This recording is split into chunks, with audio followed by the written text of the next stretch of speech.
Matrices का one of the important question PYQ में आया हुआ है प्रीवियस ईयर क्वेश्चन पेपर में, and that is on May 2022। अब अगर आप ये क्वेश्चन को देखेंगे, ये टॉपिक है based on eigen value and eigen vectors, और आइगन वैल्यू आइगन वेक्टर्स के बेस पे हर ब्रांच पे हर बार टॉपिक पे क्वेश्चन आया है। ओके, सो इसको हम लोग सॉल्व करेंगे। उसके पहले हम कुछ कंसेप्ट को समझेंगे। जैसे कि मैं अगर बात करूं, find eigen value and eigen vectors of the matrix of this given question, तो इसको सबसे पहले मुझे सॉल्व करना पड़ेगा, इसका कैरेक्टरिस्टिक इक्वेशन। ओके, एंड मुझे उसका कैरेक्टरिस्टिक इक्वेशन सॉल्व करके आइगन वैल्यू निकालना पड़ेगा, एंड आइगन वैल्यू के बेस पे हम आइगन वेक्टर्स निकालेंगे। अब इसी क्वेश्चन के बेस पे इसके आपको शॉर्ट्स में आपको मिल जाएगा steps how to solve matrices के sums of each and every topic, जैसे आइगन वैल्यू आइगन वेक्टर के स्टेप्स मिल जाएंगे। उसी के अलावा you will get and technique how to solve this determinant, जो कि बहुत इंपॉर्टेंट होता है। ठीक है, इसको स्टार्ट करते हैं। अगर मैं इस क्वेश्चन को ध्यान से देखूं तो क्या दिया है, find eigen value and eigen vectors. तो सबसे पहला स्टेप है मेरा, step number 1, the characteristic equation. The characteristic equation, अब मैं जो इसमें शॉर्टकट बताऊंगा उस पर भी ध्यान देना। The characteristic equation a minus lambda I का डिटर्मिनेंट इक्वल टू 0। ठीक है, a माइनस लैम्डा आई का डिटर्मिनेंट इक्वल टू 0, मतलब जो a है, जो a मैट्रिक्स है, उसमें माइनस लैम्डा करेंगे। अब माइनस लैम्डा करेंगे मतलब क्या, लैम्डा इंटू आई भी है। लैम्डा इंटू आई मतलब आई मतलब 1, because I is identity matrix. So lambda into I मतलब लैम्डा, क्योंकि आई का वैल्यू 1 है। अभी लैम्डा क्या है, इसे हम कहते हैं स्केलर मैट्रिक्स। इसे हम कहते हैं स्केलर मैट्रिक्स। और स्केलर मैट्रिक्स जो है ना, वो हमेशा डायगोनल के लिए होता है। जैसे हम लोग कैसे बोलते हैं डायगोनल मैट्रिक्स, वैसे स्केलर मैट्रिक्स भी डायगोनल के लिए ही होता है। अब स्केलर मैट्रिक्स का मतलब होता है डायगोनल में सेम वैल्यू होनी चाहिए, मतलब 5 5 5 10 10 10। We can say that identity matrix is also scalar matrix because diagonal में 1 1 1 होता है। ओके, तो कहने का मतलब है सिर्फ डायगोनल में माइनस होगा, इसलिए हम डायगोनल में ही माइनस करते हैं। तो ये हो जाएगा 6 माइनस लैम्डा, ये हो जाएगा 3 माइनस लैम्डा, ये हो जाएगा 3 minus lambda, -2 2 -1 -2 2 -1, determinant equal to 0। ठीक है, अब इसके जरा शॉर्ट्स को समझेंगे हम लोग। इसके शॉर्ट्स को समझेंगे कि शॉर्टकट क्या है इसका। ठीक है, सबसे पहला चीज आपको क्या करना है, हमेशा जब भी आप आइगन वैल्यू निकालते हैं तो आपका काम होना चाहिए, पहले लिखो लैम्डा क्यूब माइनस ब्रैकेट में लैम्डा स्क्वायर प्लस ब्रैकेट में लैम्डा। ठीक है, ओके, एंड माइनस ए का डिटर्मिनेंट इक्वल टू 0।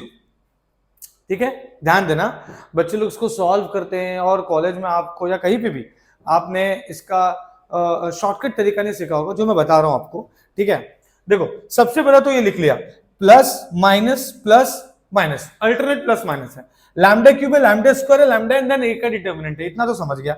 ठीक है, अब क्या करेंगे, यहां पर आएगा डायगोनल, सीधा क्वेश्चन पे जाएंगे, डायगोनल 6 3 3, सीधा वो लिखेंगे हम लोग। तो ये क्या हो जाएगा 6 + 3 + 3, सिंपल, और कुछ नहीं करना है आपको। ठीक है, अब मैं इसको क्या करूंगा, देखो जैसे मैंने लिखा 6 3 3, मतलब डायगोनल को मैंने लिख दिया है, जो डायगोनल में दिया है वो, अगर यहाँ -3 होता तो मैं -3 भी लिखता, तो जो डायगोनल में दिया उसका ऐड कर दो, sum of diagonal elements lambda square के पहले आता है। अब यहां की बात करें, अगर यहां की बात करें तो यहां पे क्या आता है जरा समझो, यहां पे टोटल टर्म आते हैं 6, जिसमें से 3 पॉजिटिव होता है और 3 नेगेटिव होता है, मतलब प्लस प्लस प्लस और 3 नेगेटिव आएगा, 1 2 3, 3 पॉजिटिव 3 नेगेटिव। अब ये पॉजिटिव नेगेटिव हो गया तो हमारी गलती नहीं है, और ये नेगेटिव पॉजिटिव हो गया तो हमारी गलती नहीं। कैसे सॉल्व करके, जो मैं बताने वाला हूं कैसे करेंगे। 3 टर्म कैसे आएगा पॉजिटिव वाला, वो जरा समझो कि आपको मैं यहाँ पे शॉर्टकट बताता हूं, ये ए है, ये बी है, ये सी है, ये ई है, ये एफ है, ये जी है। जरा ध्यान देना, पहला जो टर्म आएगा वो ए इंटू बी से आएगा, ए इंटू बी कर दो, बहुत इजी। आपको फर्स्ट टाइम सीखोगे तो ऐसा लगेगा, बट बहुत ही इजी है। वो माइनर विनर निकालते ना, जो आपको बहुत जगह देखने मिलेगा, हर जगह देखने मिलेगा कि माइनर निकालो, ऐसा करो, केटी ले लो, वो सब नहीं है, सिंपल है, खाली ध्यान दो। बहुत सिंपल मल्टीप्लीकेशन करना है, ठीक है। ए इंटू बी मतलब यहाँ पे 6 3 18 आ गया, फिर बी इंटू सी करना है, मतलब 3 3 9 हो गया, है ना, प्लस फिर सी इंटू ए करना है, मतलब 3 6 प्लस वापस से 18 हो गया। समझ में आया क्या किया मैंने? कुछ नहीं, 6 इंटू 3 मल्टीप्लाई किया, फिर 3 इंटू 3 मल्टीप्लाई किया एंड 3 इंटू 6 मल्टीप्लाई किया। सिंपल मल्टीप्लाई करना है, ठीक है। तो ये हो गया। उसके बाद क्या है आपको बेटा, जब देखो ये देखो ई दिख रहे सेम सेम, सेम नहीं भी है तो इन दोनों को मल्टीप्लाई करना है, फिर एफ एफ को मल्टीप्लाई करना है, फिर जी जी को मल्टीप्लाई करना है, तो 3 टर्म आ जाएगा। बस वो माइनर वगैरह नहीं निकालना है, माइनर वगैरह मत निकालो, टाइम वेस्ट है। ऐसा करो फिर ऐसा करो फिर ऐसा, केटी, ठीक है, वो हम लोग को नहीं चाहिए। सीधा फटाफट आता है आंसर। देखो शॉर्टकट मेथड है, सिंपल है। 6 3 18, 3 3 9, 3 6 18 लिख लिया मैंने। अब ये minus of -2 into -2 is +4, 2 2 +4 and -1 into -1 is 1। That's it, हो गया। ये वाला पार्ट हमको किससे आएगा?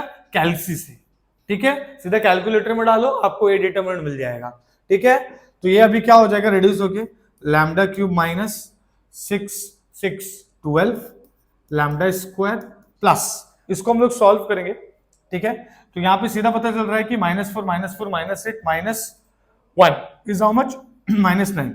तो ये 9 और ये पूरा चला गया, 18 + 18 इज 36 लैम्डा, ओके, माइनस ए का डिटर्मिनेंट आप कैलकुलेटर में डालोगे तो यू विल गेट 32 = 0, ठीक है। अब ये भी कैलकुलेटर में डालना है, ये भी कैलसी में डालेंगे आप इक्वेशन को, तो आपको जो लैम्डा की वैल्यू मिलेगी, अगर मैं कैलकुलेटर में डालू इसको मोड सेटअप पे जाके, ठीक है, मोड सेटअप पे जाके, तो मुझे मैट्रिक्स पे जाके मुझे इसको क्यूब में डालना पड़ेगा। तो मैं एक एक वैल्यू डालूंगा, पहले 1 डालूंगा, फिर मैं -12 डालूंगा, फिर मैं 36 डालूंगा, है ना, कोफिशिएंट डालना है मुझे, एंड देन अगेन -2, तो मुझे वैल्यू मिल जाएगा 2 मिल रहा है, 8 मिल रहा है, ठीक है, और जो कि 2 रिपीटेड है आपका, ठीक है, ओके। तो यहां पर 8 आ गया और 2 आ गया, 2 आ गया, 2 रिपीटेड है, ठीक है। समझ में आया सबको? ठीक है। तो ये क्या हो गया, आपका आइगन वैल्यू आ चुका है, दैट्स इट, आइगन वैल्यू आ चुका। मतलब मुझे डिटरमिनेंट सॉल्व करना है आइगन वैल्यू निकालने के लिए। वैसे अब आगे हम लोग सॉल्व करेंगे, हमें क्या निकालना है जरा देखो, हमें निकालना है अब कैरेक्टरिस्टिक इक्वेशन से आइगन वैल्यू निकाला, अब हम लोग आइगन वेक्टर निकालेंगे, ठीक है, आइगन वेक्टर। तो कैसे करते देखो, आइगन वेक्टर मुझे निकालना है for lambda is equal to 8 के लिए सॉल्व करेंगे, for lambda is equal to 8 के लिए a माइनस लैम्डा आई का matrix x is equal to 0। मतलब मुझे जब आइगन वैल्यू निकालना, मैं डिटरमिनेंट यूज किया, अब मुझे आइगन वेक्टर निकालना तो मैं मैट्रिक्स यूज करके सॉल्व करूंगा, ठीक है। अब देखो यहां पे ध्यान देना सब लोग, ठीक है, इसको थोड़ा सा लेफ्ट में कर देते हैं, इसको हम लोग लिखेंगे, कैसे करेंगे देखो, सिंपल सी बात है। मैं क्या करूंगा, लैम्डा का वैल्यू 8 है तो यहां पे 8 पुट करो, ठीक है, तो क्या हो जाएगा 6 - 8, 6 - 8 इज -2, करेक्ट है ना, 6 - 8, ओके, फिर उसके बाद -2, फिर उसके बाद 2 -2, 3 - 8 -5, ये हो गया -1, ये हो गया 2, ये हो गया -1, एंड देन 3 - 5, 3 - 8 इज -5, ठीक है, और ये आ गया x1 x2 x3, ठीक है, एंड देन यहां पर आ गया 0 0 0। अब इसको हम लोग सॉल्व करेंगे, देखो कैसे सॉल्व करेंगे, ध्यान देना, ठीक है। सबसे पहला चीज हमारे क्या होना चाहिए, देखो यहां पर ध्यान देना, सबसे पहला चीज मुझे क्या करना है, अब मुझे अगर इसको सॉल्व करना है तो मेरा ध्यान क्या होना चाहिए, देखो यहां पे जरा, मुझे लैम्डा इक्वल टू 8 के लिए मैंने ये निकाला। अब जब भी मैं सॉल्व करूं तो एक चीज दिमाग में रखो, जो शॉर्ट्स में भी आपको मिल जाएगा, कि अगर लैम्डा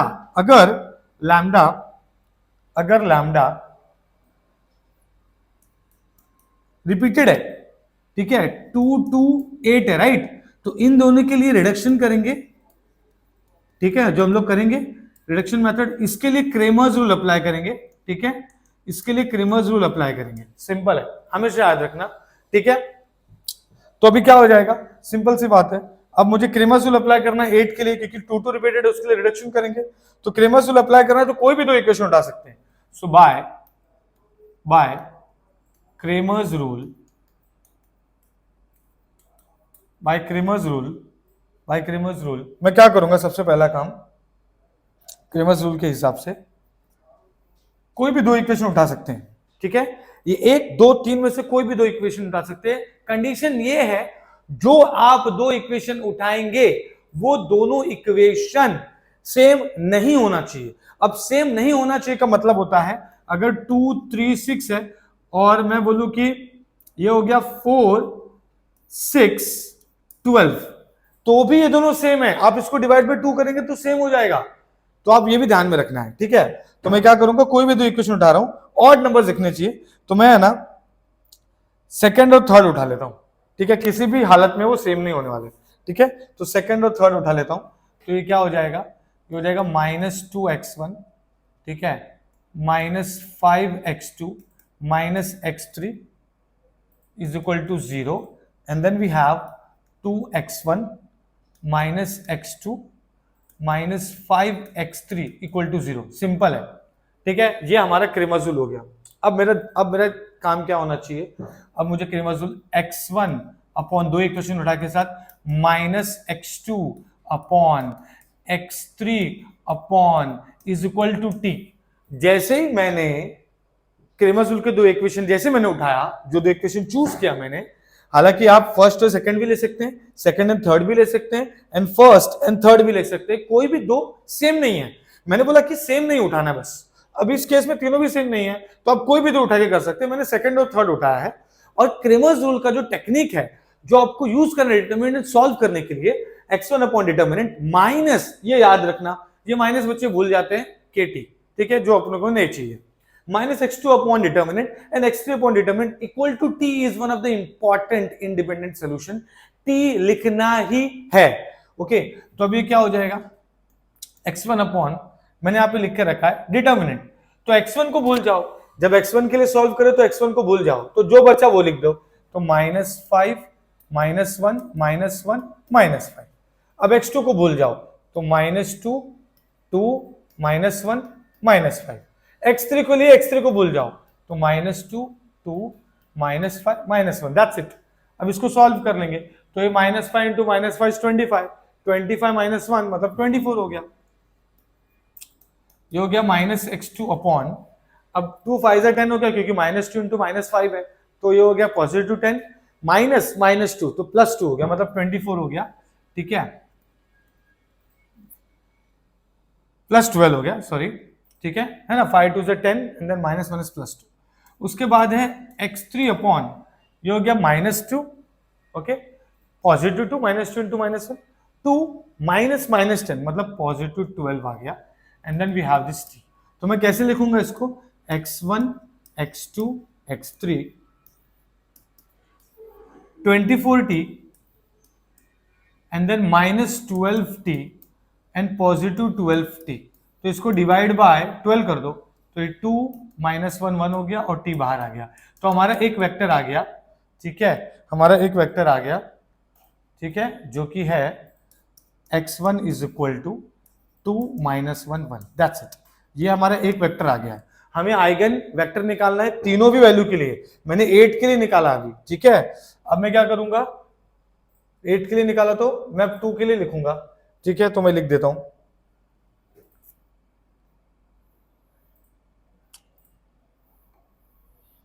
ठीक है।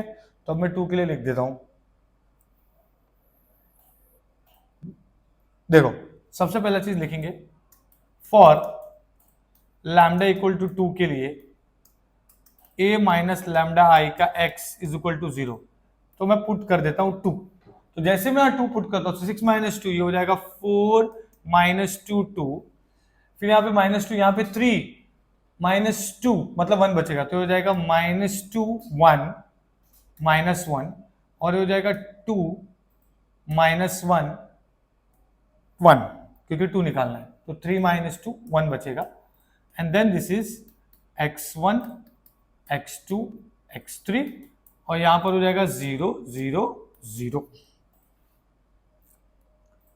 ठीक है, अब मेरा काम क्या है, इसको सॉल्व करना। अब देखो, अब हम लोग 2 रिपीटेड है क्योंकि 2 दो बार है आइगन वैल्यू, तो उसको रिडक्शन मेथड यूज करेंगे। तो कैसे करेंगे देखो, सबसे पहला काम होना चाहिए कि हम इसको रिड्यूस कर देवे। तो मेरे को सीधा पता चल रहा है कि मैं इसको अगर रिड्यूस करूंगा तो ये हो जाएगा R2 में 2 मल्टीप्लाई करेंगे तो -4 होगा, प्लस R1 कर देंगे तो 0 हो जाएगा। करेक्ट है। मेरा काम क्या होना चाहिए, पहले इन दोनों को 0 करना है, इसको और इसको। तो कैसे होगा, अगर ये R2 है, ये R1 है, R2 R3 है, इसमें 2 मल्टीप्लाई करो तो -4 हो रहा है, तो 2 इंटू R2 -2 -4 प्लस R1, तो -4 प्लस 4 0 हो गया। ठीक है। एंड दूसरा क्या ले सकते हैं हम लोग, 2R3 माइनस R1, क्योंकि ये पॉजिटिव, 2 2 4 -4 0 हो गया। तो अब मैं इसको सॉल्व कर लूंगा। मेरा इंटेंशन था इन दोनों को 0 करना, उस हिसाब से मैंने ये रिडक्शन का रो ट्रांसफॉर्मेशन यूज कर रहा हूं। तो ये क्या हो जाएगा, 4 - 2 2। ठीक है। सबसे पहला काम क्या होना चाहिए आपका, कि मुझे यहाँ पे 2R2 प्लस R1 है, 2R3 माइनस R2 है, R1 है, तो पहले इसको सॉल्व करेंगे। तो ये हो गया -2 2 2 2 4 प्लस 4, ये 0 हो गया। उसके बाद इधर पे क्या हो जाएगा, 2 1 2 -2, ये भी 0 हो गया। उसके बाद -2 प्लस 2, ये भी 0 हो गया। That's it. अब यहाँ पर 2R3 मतलब 2 2 4 -0 हो गया। उसके बाद ये -2 माइनस प्लस 2, ये भी 0 हो गया। उसके बाद ये वाला इसमें 2 मल्टीप्लाई कर दो, 2 1 2 -2, ये भी 0 हो गया। That's it. हम लोगों का रो 1 रो 2 रो 3 में से रो 2 रो 3 0 हो गया रिडक्शन से। अब मेरा काम क्या है, देखो मैं लिख लूंगा, इक्वेशन बन गया। उसके पहले मैं लिखूंगा rank of a matrix. Rank इसका 1 है। कैसे 1 है, क्योंकि number of value present in any of the rows. ठीक है, नॉन जीरो वैल्यूज कोई भी रो में प्रेजेंट रहा, उसका रैंक काउंट होगा। तो नॉन जीरो वैल्यू सिर्फ रो 1 में है, रो 2 रो 3 में एक भी नहीं है, इसलिए रैंक 1 है। नंबर ऑफ वेरिएबल क्या है, नंबर ऑफ वेरिएबल, ठीक है, नंबर ऑफ वेरिएबल लिख देता हूं मैं। Number of variable how much it is, 3 है। तो नंबर ऑफ पैरामीटर क्या होगा, नंबर ऑफ पैरामीटर क्या होगा, n माइनस आर, मतलब 3 - 1 विच इज 2। तो हमारा नंबर ऑफ, जो हमारा नंबर ऑफ पैरामीटर है, जो हमको अजम्पशन लेना है, वो है 2। Is that clear. तो अब मैं क्या करूंगा, देखो सबसे पहला चीज, अब मैं क्या करूंगा, इसको क्या करूंगा, देखो अब मेरा काम है कि इसको मैंने रैंक 1 ले लिया, नंबर ऑफ पैरामीटर लिख दिया, अब इक्वेशन लिख दूंगा मैं। ये हो जाएगा 4x1 - 2x2 plus 2x3 = 0। Put x3 = t and x2 = s। हर बार यही लेना है फिक्स। बुक में आपको अलग दिया है, टेक्स्ट बुक में अलग दिया है, ठीक है, आपको कहीं से भी इंफॉर्मेशन मिले, इतना समझो कि ये फिक्स लेना है। ठीक है, t ले लिया, s ले लिया, फिक्स। वो अपने हिसाब से सब मैनेज कर लेगा। बुक में कभी 2t लिया है, कभी -2t लिया है, कभी -2s लिया है, kt जो अपने को नहीं चाहिए। क्या करना है, एक t और एक s। ठीक है, अब ये क्या होगा, देखो पुट करो। ठीक है, दरवाजा बंद करो। तो अब ये क्या हो जाएगा, x3t x2s पुट कर दो, तो ये हो जाएगा 4x1 - 2s प्लस 2t = 0। तो ये हो जाएगा 4x1 उधर गया तो पॉजिटिव 2s हो गया, -2t हो गया। ठीक है, तो ये x1 जो हो जाएगा वो क्या हो रहा है, half s minus half t। Correct है, हमको x1 आ गया। ठीक है, हमको x1 आ गया, x2 तो है ही हमारे पास, x3 भी है, बस उसको सॉल्व करना है। तो ये क्या हो जाएगा, देखो ये क्या हो जाएगा, ध्यान देना सब लोग ध्यान देना। ये हो जाएगा x1 x2 x3। ठीक है, x1 हमको आया है half s minus half t, x2 क्या है, s है तो s लिख दिया, x3 क्या है, t है तो t लिख दिया। s के पैरेलल में s, t के पैरेलल में t। अब यहां पर x2 में t नहीं है तो मैं लिखूंगा +0t, और x3 में s नहीं है तो मैं लिखूंगा 0s। Plus T, simple. अब इन लोग को अलग अलग कर देंगे, तो कैसे करेंगे अलग अलग? हाफ 1 0 ये हम लोग को मिल गया, ठीक है, और ये हो गया माइनस हाफ 0 1 और ये टी हो गया, दैट्स इट। क्योंकि 2 रिपीटेड है तो ऑब्वियसली वो 2 आइगन वेक्टर देगा, ठीक है। तो ये क्या हो गया x2 क्या हो जाएगा? देखो कभी भी वेक्टर को फ्रैक्शन में मत लिखना, तो मुझे इसको बैलेंस करना है, तो मैं 2 मल्टीप्लाई कर दूंगा पूरे x2 में, ठीक है। तो 2 मल्टीप्लाई करूंगा तो ये 1 हो गया, ये 2 हो गया, ये 0 हो गया, और x3 में भी वैसे ही करना पड़ेगा, 2 मल्टीप्लाई करना पड़ेगा, तो ये हो जाएगा -1 0, ठीक है, और ये 2, that's it. This is how we got eigen vector, ठीक है। तो हम लोगों को x1 x2 x3 मिल गया। x1 जो 8 से मिला है, लैम्डा इक्वल टू 8 से, जो आइगन वैल्यू 8 था वो रिपीटेड नहीं था, उसको क्रेमर्स रूल से सॉल्व किया। आपके बुक में रिडक्शन क्या होगा? नो नीड, जैसे मैं बता रहा हूं वैसा कर लो, आपको मार्क्स मिलेगा, ठीक है। 8 के लिए आपको क्रेमर्स रूल यूज करना है, क्योंकि वो रिपीटेड नहीं है 8, 2 रिपीटेड है, 3 आइगन वैल्यू में से 8 रिपीटेड नहीं है, तो क्रेमर्स रूल यूज कर सकते हैं, लेकिन 2 रिपीटेड है, इसलिए उसको रिडक्शन मेथड यूज करके सॉल्व किया। This is one of the easiest method. मैंने लैम्डा का वैल्यू निकालने के लिए, आइगन वैल्यू निकालने के लिए भी आपको एक शॉर्टकट मेथड बताया है। आप माइनर वगैरह मत करो, ठीक है, माइनर करने का जरूरत नहीं, सीधा मैंने जो टेक्निक बताया है आप अच्छे से स्लो करके या फास्ट करके, जैसा आपको जम रहा है, आप उसको फास्ट फॉरवर्ड या स्लो फॉरवर्ड करके देखो, ठीक है, बैकवर्ड करके देख लीजिए, आपको समझ में आ जाएगा कि कैसे उसको सॉल्व करना। Is that clear? I hope आपको समझ में आया। Forward to maximum people and subscribe live कीजिए। Thank you so much.